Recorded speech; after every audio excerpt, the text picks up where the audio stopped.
提摩太前書第5章，唔好責備老人家，要勸佢像勸爺爸一樣，對待後生人，要像對兄弟一樣，對年長父母，要像對阿妹一樣，對後生嘅父母，要用純潔嘅心，像對姊妹一樣，要尊重正經守寡嘅父母。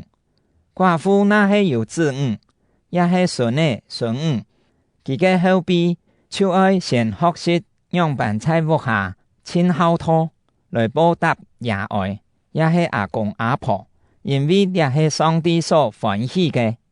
正經守寡又無人可依靠嘅父母，所仰望嘅只有上帝，日夜祈禱所求嘅就是上帝嘅幫助。單單追求享樂嘅寡婦，雖然生等，其實係已經死脫。呢條事情，你一定要搞，免得佢到本人批評。那係有人唔照顧親戚，特別係自家屋下嘅人，佢就係違背信仰，比唔信嘅人還卡快。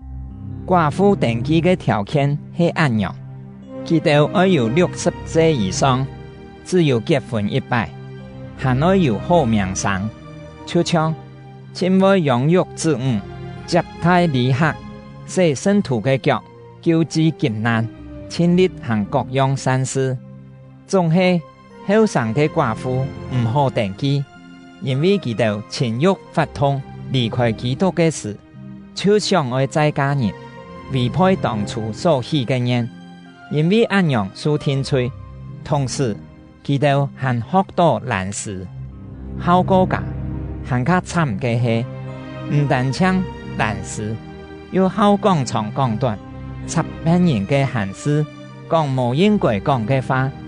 所以，我希望後生嘅寡婦再嫁人，生養子女，照顧家庭，莫本對鐵有攻擊嘅把柄，因為已經有到寡婦改變心意。去聽撒旦咧，信主嘅父母，那係屋下有寡婦，佢就愛照顧佢哋，唔好將擔咧推本教會。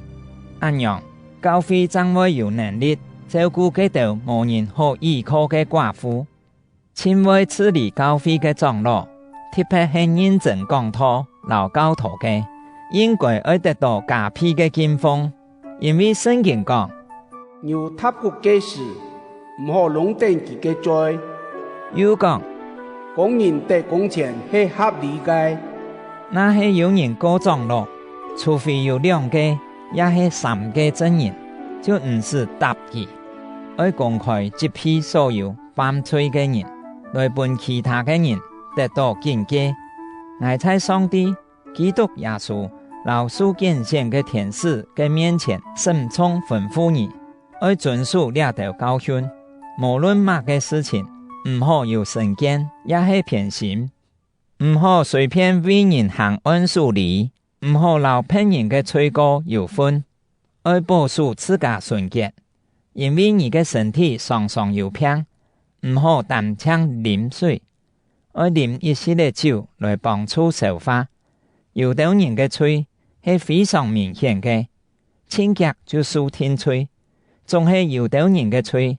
後來將本人看出來，同樣好嘅行為也係明顯嘅，就算唔係暗面，也無法度抗起來。